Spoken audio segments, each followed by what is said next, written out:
2014-15 के आसपास जब आरओ का पेपर हुआ करता था तो उसमें कूट वाले क्वेश्चन आते थे लगभग 10 से 15।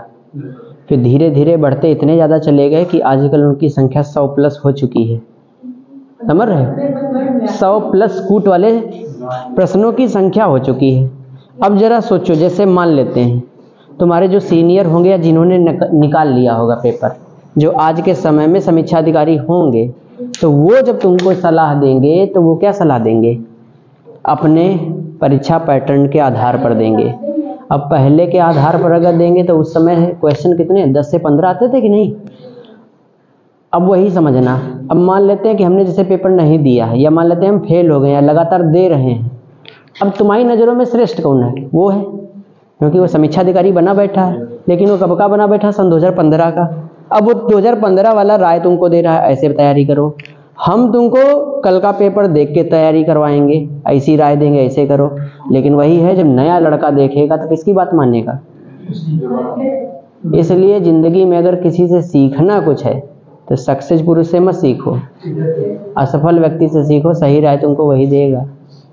सफल पुरुष कुछ नहीं, वो अपनी राय देगा, अपने ज़माने की देगा। पता चला 1996 बैच के IAS अधिकारी मिले तुमको, अब उन्होंने तुमको बताना शुरू किया। तब से पैटर्न कितना ज़्यादा बदल चुका है। तो वो जो तुमको बताएगा सन 2022 वाला बताएगा बढ़िया, कि तुमको ऐसे पढ़ना है, कि 1996 वाला बताएगा 22 वाला। इसीलिए हमेशा हम कहते हैं, जब तुम कोई टॉपिक जैसे यहाँ जियोग्राफी में पढ़ रहे हो तो हर जगह लिखा रहता है नदियों की लंबाई, पर्वतों की ऊंचाई। अन्य कोचिंगों में भी जाओगे तो वहाँ भी टीचर आज भी लिखाता है। वो लड़कों की मांग भी यही है। क्यों? क्योंकि वो जैसे मान लो प्रीवियस ईयर पेपर देखा भी तो वो क्या कहेगा, सर सन 2006 में तो ऐसा पूछा गया था। मैं 2006 की बात कर रहे हो, 2024 में। आजकल परीक्षा देखो क्या पूछ रही, देखो कैसे पूछा। जियोग्राफी का क्वेश्चन भी पूछा तो पूरी तरीके से मैप से, इन्वायरमेंट का भी पूछा क्वेश्चन तो पूरा कॉन्सेप्ट बेस। करो तैयारी। प्राथमिक उपभोक्ता तैयार करो, अपघटक तैयार करो। पेपर कहाँ से कहाँ जा रहा है। हम आज भी वही अपघटक, प्राथमिक उपभोक्ता, द्वितीयक उपभोक्ता करते रहो तैयार। सुनने में अच्छा लगेगा, याद भी हो जाएगा, तुम बताओगे भी। पूरी क्लास हो सकता है बता दे। पूरी जब क्लास बताएगी तो यहाँ टीचर कहे बहुत सही, अब तुम्हारी तैयारी हो रही है। तुमको भी लगेगा वास्तव में सही तैयारी कर रहे हैं क्या। पेपर देने जाओगे फिर मन में आएगा ये छोटुआ जो बताया था ना बस शुरू खेला हो जाएगा। काहे का? मन ही मन में गरियाने का, और तो कुछ कर नहीं पाओगे। चलो अच्छा, यहाँ देखो हम लोग पढ़ने जा रहे हैं क्या, एक्सपेंशन ऑफ हिमालयन रीजन ना, हिमालय का विस्तार, जिसको तुम लोग किस नाम से जानते हो, पूर्वोत्तर भारत का पर्वतीय क्षेत्र। तो अगर नए हो तो हेडिंग डाल दो, पूर्वोत्तर भारत का पर्वतीय क्षेत्र। वैसे मैंने कुछ समझाया था, लेकिन उससे पहले मैं तुम्हें कुछ और समझाऊंगा, तो हेडिंग डाल देना। बस हेडिंग डालो, बोलो नहीं, क्योंकि बोलती हो तो इसमें आवाज़ आती है। हाँ, हम खुद बताएंगे ऐसा कि तुम्हारे क्वेश्चन ही नहीं बनेंगे, तो थोड़ा सब्र रखो।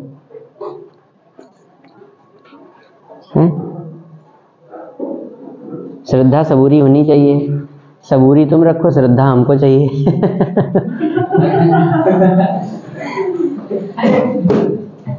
चले अच्छा देखें। तो उससे पहले यहाँ देखो, तो हेडिंग डाल देना पूर्वोत्तर भारत का पर्वतीय क्षेत्र। इंग्लिश जरूर लिखा करो, mountain region of eastern India. चले देखो, ये माना पृथ्वी की सतह है, ध्यान देते रहना।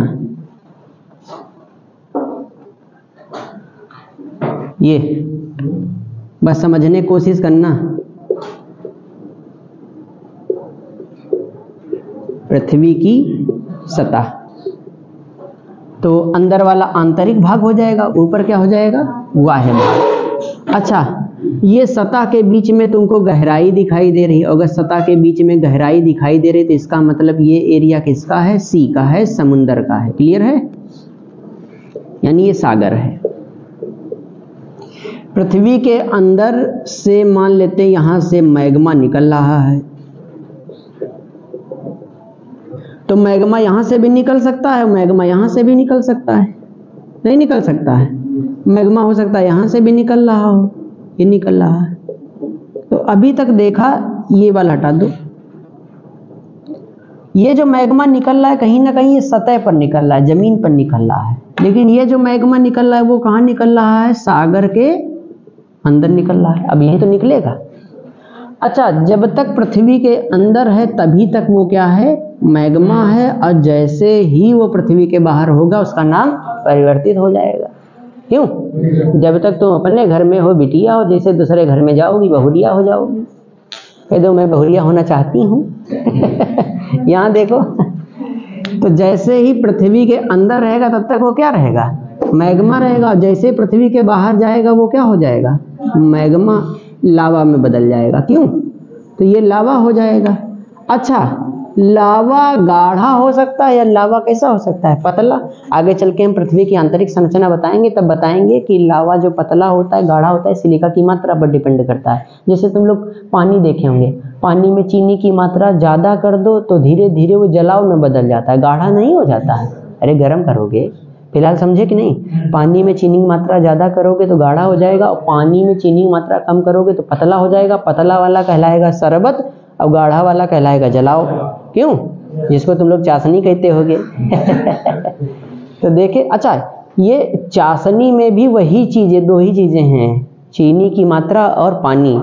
शरबत में भी वही है, बस एक में चीनी की मात्रा कम है और दूसरे में चीनी की मात्रा क्या है? तो अगर सिलिका की मात्रा ज़्यादा है तो गाढ़ा होगा, और सिलिका की मात्रा कम है तो कैसा होगा? पतला होगा।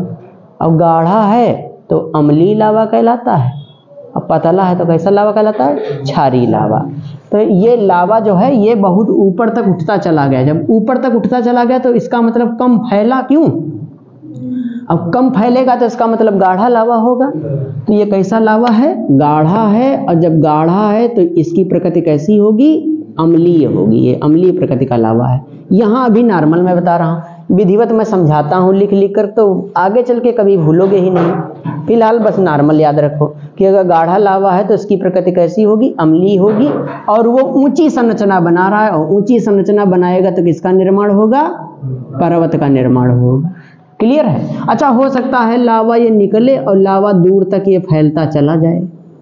ये भी तो मैग्मा निकल रहा है बाहर लावा के रूप में। अच्छा, दूर तक फैलेगा तो समतल मैदान की तुलना में उठी हुई संरचना जो दूर तक फैली हो वो क्या कहलाती है? वो पठार कहलाती है। इसका मतलब इसका फैलाव ज़्यादा है, अब पतला होगा तभी तो ज़्यादा फैलेगा। इसका मतलब ये लावा कैसा होगा? पतला होगा। अगर पतला लावा है तो वो कैसा लावा होगा? क्षारीय लावा होगा। क्लियर है कि नहीं है? तो ये क्षारीय लावा होगा। अच्छा, ये लावा सतह पर अभी निकला है, और ये कहाँ निकल सकता है? समुंदर के अंदर निकल सकता है। ये पृथ्वी की सतह है। तुम यहाँ पर देखो, खड़े हो, ये देखो तुम खड़े हो।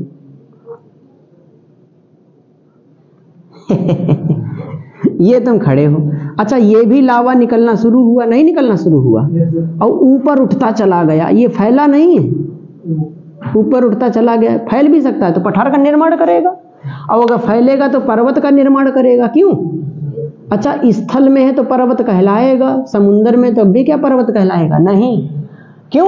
क्योंकि तुमको दूर से यहाँ खड़े हो, यहाँ खड़े हो कि नहीं, और समुद्र के ऊपर तुम्हें यही भाग तो निकला हुआ दिखाई दे रहा है कि नीचे वाला दिखाई दे रहा है? ऊपर वाला दिखाई दे रहा है। पानी के अंदर का भाग तुम्हें दिखाई पड़ेगा नहीं। तो दूर से तुम देखोगे तो सागर के दूर एक स्थल खंड नुकीला निकला दिखाई देगा। अंदर ये पर्वतीय संरचना ही है, लेकिन तुम्हें दिखाई नहीं दे रही है। ऊपर से तो छोटे भाग दिखाई दे रहा है। इसका मतलब संरचना ये पर्वत जैसी है, लेकिन अब इसको पर्वत नहीं कहोगे क्योंकि ये प्रॉपर तुमको दिखाई नहीं दे रहा है। तो जब प्रॉपर नहीं दिखाई दे रहा तो समुद्र के अंदर स्थल खंड का निकला हुआ छोटा नुकीला भाग क्या कहलाता है? द्वीप कहलाता है। इसका मतलब द्वीप भी कैसी संरचना है? पर्वतीय संरचना है। मतलब द्वीपों का निर्माण भी किस लावा द्वारा होगा? अम्लीय लावा द्वारा होगा। इतना क्लियर हुआ कि नहीं क्लियर हुआ? नहीं क्लियर है?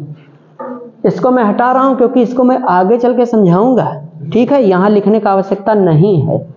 हटाएं, क्योंकि जब पृथ्वी का आंतरिक संरचना पढ़ाएंगे तब इसको विधिवत हम लिखाएंगे। लेकिन एक चीज समझ गए, बस दो चीजें बतानी थी। अगर समतल मैदान में उठी संरचना है तो पर्वत है, और अगर फैली संरचना है तो पठार है। लेकिन समुद्र के अंदर अगर उठी संरचना है तो पर्वत नहीं कहलाएगा, क्या कहलाएगा? द्वीप कहलाएगा, आइलैंड कहलाएगा।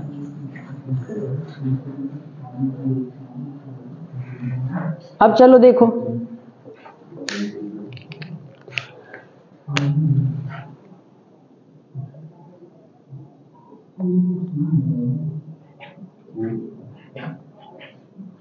ये पूर्वोत्तर भारत का पर्वतीय क्षेत्र में बना रहा हूं, उस दिन शायद बनाए भी थे। फिर भी समझने की कोशिश करो। ये एरिया किसका कहलाएगा? बांग्लादेश का। और ये वाला एरिया किसका कहलाएगा? म्यांमार का। तो पानी के अंदर जो लावा का था उसे क्या कहेंगे? कुछ नहीं कहेंगे, लावा कहेंगे। लावा ही कहेंगे। हाँ।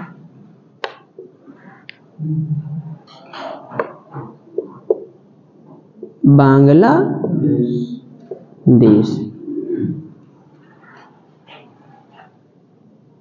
ये पश्चिम बंगाल वाला एरिया, ये सिक्किम वाला एरिया ना, ये चलाएगा ऐसे।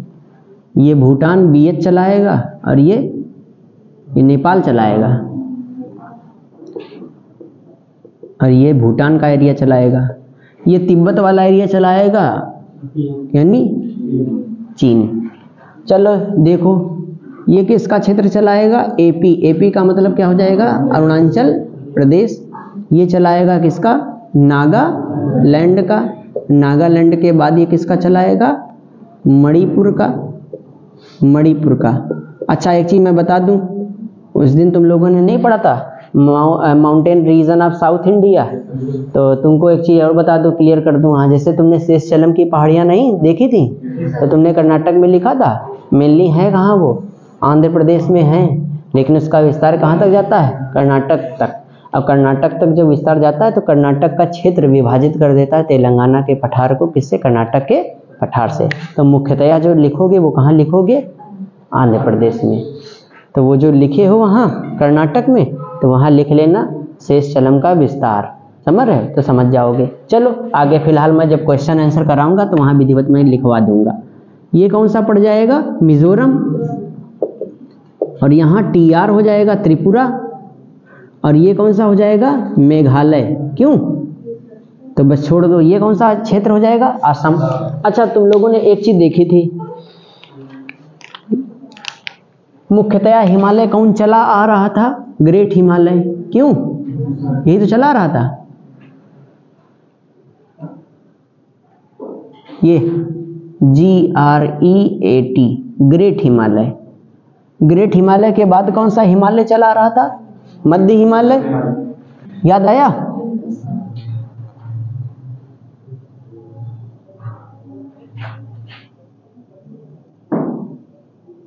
ये मध्य हिमालय जाकर के अंत में यहाँ फिर खत्म हो गया था। क्यों? ये मिड हिमालय हो गया था। और उसके बाद में कौन सा चला था? शिवालिक। ये भी चला गया था ना, ये भी जाके लास्ट में यहाँ खत्म हो गया, ये शिवालिक।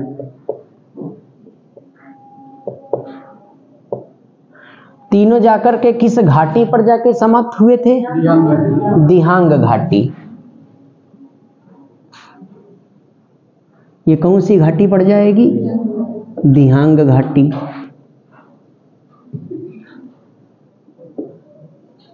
इसका मतलब तीनों पर्वतमालाओं का लास्ट मिलन कहाँ, किस घाटी के आसपास हो रहा है? दिहांग घाटी के पास समाप्त हो रही है। यहीं से एक नदी आई थी, कौन सी नदी? दिहांग नदी।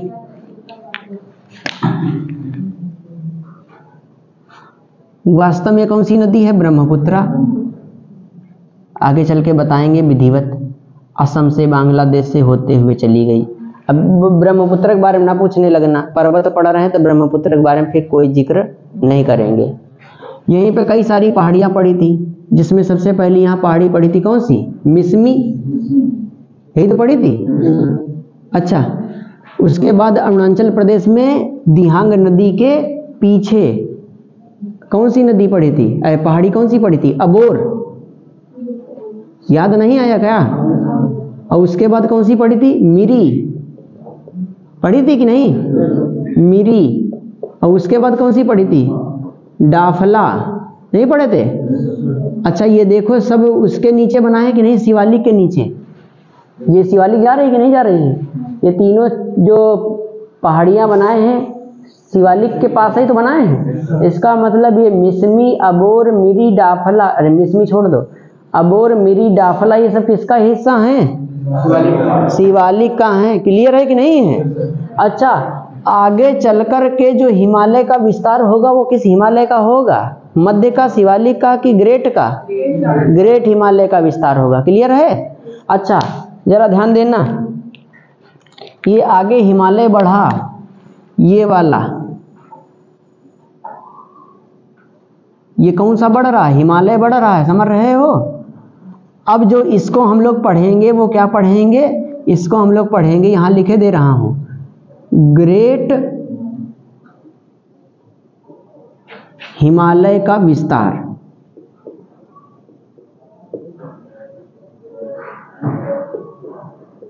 यही तो है ग्रेट हिमालय का विस्तार। क्यों? अब ग्रेट हिमालय के विस्तार में कौन सी पहाड़ी आएगी?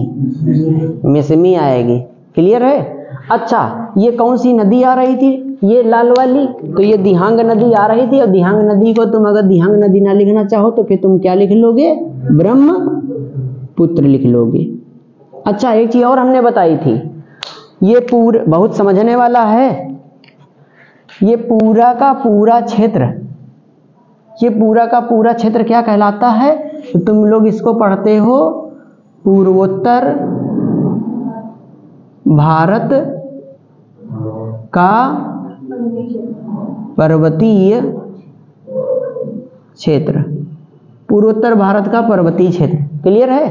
अच्छा पूर्वोत्तर भारत के पर्वतीय क्षेत्र को कितने भागों में विभाजित करके पढ़ा जाता है? 2 भागों में, क्योंकि इसको विभाजित कौन करती है? ब्रह्मपुत्रा नदी। इधर आगे वाला कौन सा पार्ट हो जाएगा? East part. और पीछे वाला कौन सा पार्ट हो जाएगा? West part. ये कौन सा हो जाएगा? East part.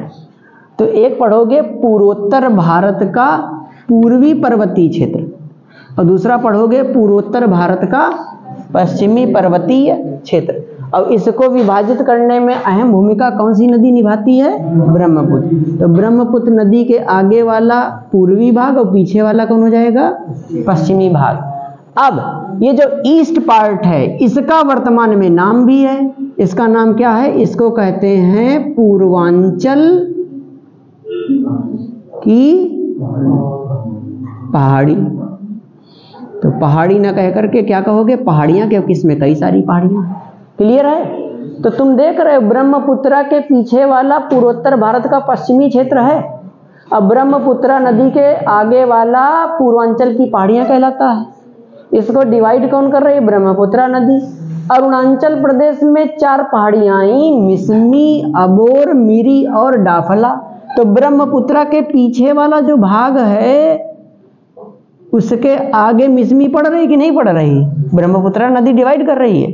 तो ब्रह्मपुत्रा नदी अरे ये मिसमी जो है ये देखो पूर्वांचल की पहाड़ियों में स्थित है कि नहीं स्थित है?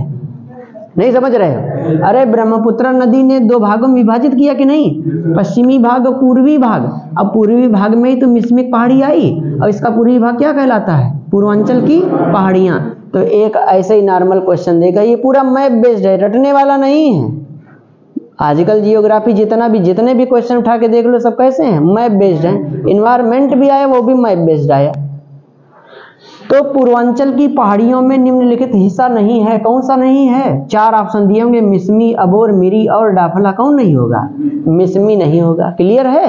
क्योंकि ब्रह्मपुत्रा नदी ने क्या किया है? पूर्वोत्तर भारत की पर्वतीय क्षेत्रों को 2 भागों में विभाजित कर दिया है। क्लियर है? एक और यहाँ पर आएगी पहाड़ी जिसका नाम है मिकिर।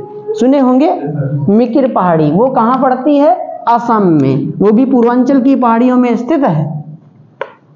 तो यहाँ पे कौन सी पहाड़ी आएगी? उसका नाम क्या है? मिकिर पहाड़ी। फिर ध्यान देना, यहीं अरुणाचल प्रदेश में ही आगे चल के आओगे तो एक पर्वतीय माला पड़ेगी। इसका विस्तार नागालैंड, मणिपुर और यहाँ तक है, मिजोरम तक है, लेकिन मुख्यतया कहाँ पड़ती है? अरुणाचल प्रदेश में। तो हम लोग अरुणाचल प्रदेश वाला ही हिस्सा पढ़ते हैं क्योंकि परीक्षा ज़्यादातर यहीं से पूछती है। तो कौन सी?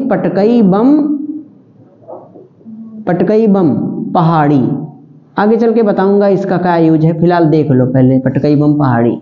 अच्छा, पटकई बम पहाड़ी किसकी सीमा पर स्थित है? तो अरुणाचल प्रदेश और म्यांमार की सीमा पर स्थित है कि नहीं? तो इसका मतलब ये बाउंड्री लाइन डिफाइन कर रही है। अच्छा, अरुणाचल प्रदेश किस देश का नेतृत्व करेगा? तो भारत का नेतृत्व करेगा। तो इसका मतलब भारत और म्यांमार की सीमा पर कौन सी पहाड़ी स्थित है? पटकई बम। क्लियर है कि नहीं है? यही ध्यान देना। तो Patkai Bum mountain define the boundary line between India and Myanmar. Clear है? भारत और म्यांमार के मध्य सीमा का निर्धारण करती है कौन सी? पटकई बम की पहाड़ी। क्लियर है नहीं क्लियर है? नागालैंड में भी एक पहाड़ी पढ़ोगे जिसका नाम है नगा पहाड़ी। नगा पहाड़ी, तो यही मैं नाम लिखे दे रहा हूं, नगा। ये पहाड़ी तो बनी है। अच्छा, नगा पहाड़ी की ऊंची चोटी का नाम है क्या? सारामती। सारामती, ध्यान देना। और सारामती चोटी लिख दिया हूं। अच्छा, इसको मैंने क्या लिख दिया? फर्स्ट। तो तुम इसको क्या क्या कह सकते हो? ये ग्रेट हिमालय में है कि नहीं? और ग्रेट हिमालय के विस्तार में है। तो हम तुमसे कहें ग्रेट हिमालय के विस्तार की सबसे ऊंची चोटी बताओ, तो क्या बताओगे? सारामती। किस पहाड़ी में स्थित है? तो नगा पहाड़ी की सबसे ऊंची चोटी किस राज्य में है? तो नागालैंड की सबसे ऊंची चोटी। इसको तो पूर्वांचल की पहाड़ियां कहते हैं। तो पूर्वांचल की पहाड़ियों की सबसे ऊंची चोटी। कुछ नहीं समझे पा रहे हो का? जरा ध्यान देना। मिसमी पहाड़ी है कि नहीं है? मिसमी पहाड़ी। और मिसमी पहाड़ी की ऊंची चोटी का नाम क्या है? कडाफा चोटी। अब इसको कैसे कह सकते हो जरा ध्यान देना, बाद को भी बताता हूं कैसे कह सकते हो। फिलहाल देखो, मणिपुर में एक पहाड़ी है जिसका नाम क्या है? लाइमातोल की पहाड़ी। लाइमातोल, जिस चूंकि मणिपुर में इसलिए इसको कभी कभी मणिपुर की पहाड़ी भी कहते हैं। ठीक है, तो इसका नाम है लाइमातोल पहाड़ी। मिजोरम में भी एक पहाड़ी है जिसका नाम है मिजो पहाड़ी। अब मिजो पहाड़ी को ही एक दूसरा नाम तुम्हारा क्या है? लुसाई पहाड़ी। सुने होंगे, लुसाई पहाड़ी। अब इस लुसाई पहाड़ी की क्या है? ऊंची चोटी जिसका नाम क्या है? Blue mountain. अब ब्लू माउंटेन का ही दूसरा नाम क्या है? पांगू खोई। हाँ, गन्नक खोई नहीं पांगू खोई चोटी। तुमने देखा होगा गांव में गन्ना चूसते हैं और शहर में गन्ना खाते हैं। और शहर वाले बहुत स्मार्ट बनते हैं, है कि नहीं? गांव में देखा होगा वो नहीं, सिंघाड़े की जो गूदी होती है उसके साथ वो गुड़ या पेड़ा खाते हैं, और यहाँ खाते हैं हरी चटनी है। अब देखो, अब हम भी गांव के ठहरे, अपने आप को हम बैल कहेंगे नहीं और उनको भी नहीं कहेंगे क्योंकि वो अपने आप को मानेंगे नहीं, और हमको कहेंगे गंवार। तुम खाते हो हरी चटनी, हम खाते हैं पेड़ा, गंवार कौन हुआ?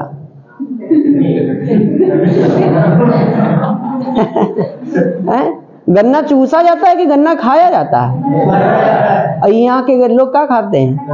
गन्ना खाते हैं। गलती इनकी नहीं है, थे क्या बताएं। ये शहर वालों पर आरोप नहीं लगा रहे हैं, कुछ ज्यादा यहाँ आकर के वो बन जाते हैं, है कि नहीं? हाँ, गांव घर में देखा होगा ज्यादातर ये लड़कियों में होता है। ज्यादा अच्छा लड़कियां सोचती हैं कि हम कुठाराघात करते रहते हैं लड़कियों पे, लेकिन ज्यादा नकल यही बनाती हैं। क्या करें हम? तुम्हारा डिपार्टमेंट बनाता है, कौन बनाता है? गांव से एक लड़की आए पढ़ने, शहर से गांव से लड़का आए पढ़ने। 1 महीना बीतेगा, लड़कवा को साल भर बिता दो, हते हैं रही हैं, और शहर की 1 महीने की लड़की रह के गई है। अम्मा कही रही हैं, अम्मा माठा दे दो। अब आजकल मम्मा 1 महीने मम्मा पे पहुंच गई, अम्मा से मम्मी। वो देखो ग्रीन मैंगो आई हैं ले लो चल के 1 kg। गांव में अंबिया खाती रहा है और यहाँ ग्रीन मैंगो आ चुका है, आमी आ चुकी है, अंबिया नहीं रही अब, क्या हो चुका है, आमी आ चुकी है। और इसी आमी को टबका मिलता है बाद को शादी करोगी क्या, येलो मैंगो मिलेगा तुमको। शादी बाद चाहे तुम ग्रीन मैंगो कहो चाहे येलो मैंगो कहो, तुमको मिलेगा कौन, टबका मिलेगा सब सही हो जाओगी। चलो यहाँ देखो अच्छा हाँ भाई ये हम जानते हैं। अच्छा और देखो, पूर्वांचल की पहाड़ियां ये सब है कि नहीं है। पूर्वांचल की पहाड़ियों में ऊपर वाला नॉर्थ पार्ट हो जाएगा और नीचे वाला कौन हो जाएगा, साउथ पार्ट। तो अब अगर हम तुमसे कहें कि पूर्वांचल की पहाड़ियों की सबसे ऊंची चोटी, तो क्या बताओगे, सारामती। क्लियर है। अब हम तुमसे कहें कि पूर्वांचल की पहाड़ियों की उत्तरी ऊंची चोटी, तो कौन बताओगे, कडाफा बताओगे। नहीं क्लियर है। और उसके बाद कहोगे पूर्वांचल की पहाड़ियों की कौन सी दक्षिणी ऊंची चोटी, तो कौन बताओगे, ब्लू माउंटेन बताओगे। क्लियर है। और अगर फिर हम यही पूर्वांचल की पहाड़ियों को ही तुम क्या कह रहे हो एक तरीके से, ग्रेट हिमालय का विस्तार, तो जहां जहां पूर्वांचल पहाड़ी का है वहां वहां तुम ग्रेट हिमालय कह दो। तो तुमको अगर कहना हो तो कह दो ग्रेट हिमालय की भारत के अंदर। अब देखना भारत के अंदर चलेगा, क्योंकि ग्रेट हिमालय का विस्तार तो अंडमान निकोबार का भी चलेगा। तो तुम कहोगे ग्रेट हिमालय का भारत के अंदर सबसे ऊंची चोटी, तो ग्रेट हिमालय की सबसे विस्तार की भारत के अंदर सबसे उत्तरी ऊंची चोटी और सबसे दक्षिणी ऊंची चोटी। लेकिन अब आगे चलना, ग्रेट हिमालय की जो ग्रेट हिमालय का विस्तार है वो और कहां देखा जाएगा, म्यांमार तक देखा जाएगा, नहीं देखा जाएगा। तो ये जो है ये चलेगा, ग्रेट हिमालय का विस्तार ही चलेगा, ये ग्रेट हिमालय का विस्तार चलेगा। कहां तक चलेगा, ये म्यांमार तक चलेगा। और म्यांमार में एक पर्वतमाला का नाम है अराकान योमा पर्वत। ये देखो म्यांमार में भी है और थोड़ा सा मिजोरम को टच करता है। तो इसका मतलब भारत और म्यांमार की सीमा का निर्धारण एक पर्वत और करता है, कौन, अराकान योमा। एक और पहाड़ी कर रही थी, कौन सी, पटकई बम। ये सब लिखा देंगे, भी चित्र समझो, थोड़ा घना हो गया है क्योंकि इतना ज्यादा है, समझ में तो आ रहा होगा। अच्छा, अराकान योमा पर्वत है तो इसकी कोई ना कोई ऊंची चोटी होगी। ऊंची चोटी या तो मिजोरम की सीमा पर होगी या तो कहाँ होगी, म्यांमार की सीमा पर होगी, नहीं होगी। तो इसकी जो ऊंची चोटी है वो किसकी सीमा पर है, म्यांमार की सीमा पर। क्लियर है। तो यानी कुल मिला के कहाँ है, म्यांमार में, जिसका नाम क्या है, माउंट विक्टोरिया चोटी। तो mount Victoria is the highest peak of Arakan Yoma mountain situated in India, Myanmar. अच्छा, ये ग्रेट हिमालय का विस्तार ही तो है। तो अब तुमसे अगर पूछें तो ग्रेट हिमालय की भारत के अंदर दक्षिणी ऊंची चोटी कौन हो जाएगी, तो कौन हो जाएगी, लेकिन ग्रेट हिमालय का विस्तार यहां तक है। अब अगर तुमसे पूछे कि ग्रेट हिमालय के विस्तार की सबसे दक्षिणी ऊंची चोटी, तो कौन बताओगे, क्योंकि ग्रेट हिमालय का विस्तार म्यांमार तक जाता है। नहीं समझ पाएगा, नहीं समझ पाए। अब ग्रेट हिमालय और अंदर चला गया, लेकिन अंदर क्या है, बे ऑफ बंगाल तो है, नहीं है, बे ऑफ बंगाल है, बे ऑफ बंगाल है। क्लियर। इसका मतलब ये प्लेट कहाँ आई होगी, अंदर भी चली है समुंदर के, लेकिन समुंदर के बाहर तुम्हें नुकीले एरिया मिलेंगे, नुकीले एरिया नहीं मिलेंगे, ये नुकीले एरिया मिलेंगे, जिनको तुम लोग वर्तमान में क्या नाम देते हो, अंडमान एंड निकोबार। अच्छा, समुंदर के अंदर अगर नुकीले एरिया निकले हैं तो इसका मतलब मैग्मा अंदर से निकला होगा, नहीं निकला होगा। और ऊपर लावा के रूप में तुम्हें छोटा दिखाई दे रहा, लेकिन अंदर इसके क्या है, बहुत बड़ा पहाड़ है, नहीं है, है कि नहीं है। तो इसका मतलब ये फिर क्या कहलाएंगे? द्वीप समूह कहलाएंगे। तो इनका निर्माण भी किस क्रिया द्वारा हुआ है? तो मैग्मा का लावा के रूप में निकलना कौन सी क्रिया कहलाता है? ज्वालामुखी। इसका मतलब यहाँ द्वीपों का जो निर्माण हुआ है वो किस क्रिया द्वारा हुआ है? ज्वालामुखी क्रिया द्वारा हुआ है। अच्छा, ज्वालामुखी क्रिया यहाँ पर हुई कैसे है? तो हमने तुमको बहुत पहले बताया था कि जब भारतीय प्लेट यूरेशियाई प्लेट के नीचे प्रवेश कर गई थी, नहीं याद आया होगा? भारतीय प्लेट जो यूरेशियाई प्लेट के नीचे प्रवेश कर गई थी, यही तो यूरेशियाई प्लेट थी, नहीं थी? ऐसे आ रही थी यूरेशियाई प्लेट। तो हमने कहा था यूरेशियाई, इसको प्रवेश अंदर को क्या कहते हैं? अंदर जाने को कहते हैं प्लेटों का निमज्जन। निमज्जन का मतलब क्या होता है? डूबना। तो भारतीय प्लेट कहाँ डूबी है? यूरेशियाई प्लेट के नीचे डूबी है, पूर्णतया नहीं डूबी है, लेकिन डूब तो रही है ना। तो यहाँ किसका निर्माण होगा? मैग्मा का। क्लियर है कि नहीं? अब मैग्मा निकलेगा किसके रूप में? लावा के रूप में। ऊपर जमा होगा कि नहीं जमा होगा? नहीं जमा होगा। और यहीं पर किसका निर्माण हुआ था? ग्रेट हिमालय का निर्माण हुआ था। और यह है तो ग्रेट हिमालय का विस्तार है। क्यों? ग्रेट हिमालय का विस्तार है, तो इसका मतलब इसका निर्माण किस क्रिया द्वारा हुआ है? ज्वालामुखी क्रिया द्वारा। तो ग्रेट हिमालय का निर्माण भी किस क्रिया द्वारा हुआ है? ज्वालामुखी क्रिया द्वारा। क्लियर है कि नहीं क्लियर है? अच्छा, ये ज्वालामुखी क्रिया द्वारा हुआ है। तो क्या वर्तमान में इसका एक देखे होंगे बैरन द्वीप, नहीं देखे हो? बैरन द्वीप, नारकोंडम बैरन द्वीप, इसे सुने हो कि नहीं? बैरन द्वीप वर्तमान में भी क्या है? सक्रिय ज्वालामुखी पर्वत है। यहीं पर है कि नहीं है? तो इसका मतलब ज्वालामुखी क्रिया स्पष्ट आज भी दिखाई देती है। कहाँ? अंडमान निकोबार में। क्योंकि यहाँ पर जो प्लेट निमज्जित हुई है भारतीय प्लेट, वो बड़ी हल्की है, तो आज भी प्रवेश कर रही है। यहाँ हिमालय की इतनी ज्यादा ऊंचाई हो चुकी है तो मैग्मा निकलने कोशिश करता है लेकिन ऊपर तक निकल नहीं पाता। तो कह दो हिमालय में आज भी क्या ज्वालामुखी क्रियाएं नहीं होती हैं? होती हैं, लेकिन क्या लावा निकल पाता है? नहीं निकल पाता। किस कारण? ऊंचाई के कारण। हिमालय की ऊंचाई बहुत है, अब ऊपरी सतह इतनी ठंडी हो चुकी, इतनी कठोर हो चुकी है, एक तो मैग्मा बहुत अंदर से आता है तो उसकी गति भी बहुत धीमे पड़ जाती है। लेकिन यहाँ पर प्लेट आज भी पतली है, इसलिए यहाँ तुम्हें एक ज्वालामुखी पर्वत आज भी दिखाई देगा। कौन सा? बैरन द्वीप दिखाई देगा। क्लियर है? सक्रिय ज्वालामुखी पर्वत। ये सक्रिय ज्वालामुखी पर्वत ये प्रूव करता है कि ये जो है किसका भाग है? ग्रेट हिमालय का भाग है। क्योंकि ग्रेट हिमालय का निर्माण ही किस क्रिया द्वारा हुआ था? ज्वालामुखी क्रिया द्वारा।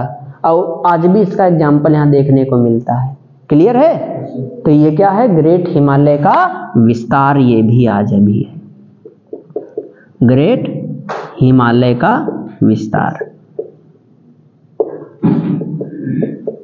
यहां इसकी ऊंची चोटी एक पढ़ोगे, सैडल पीक,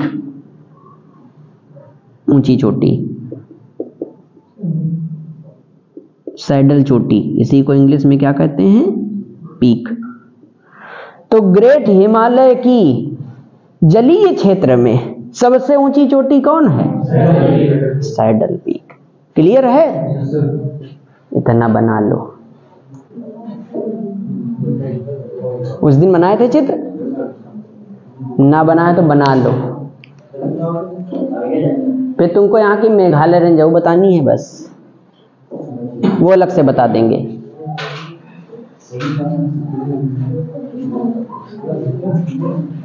गिज पिचा गया सब। किसमें नहीं आ रहा?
ये समझ पाए?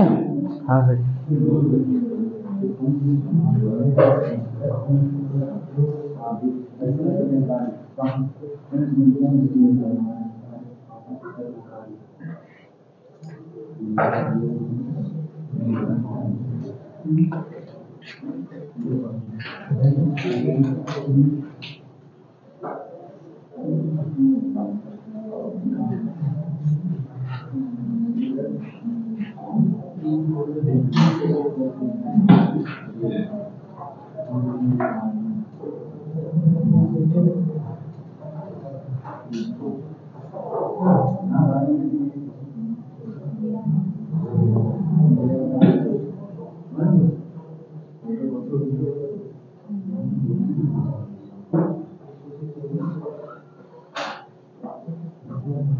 अच्छा, बनाने की सोचते हो कि कहाँ से बनाएं, कहाँ शुरू करें?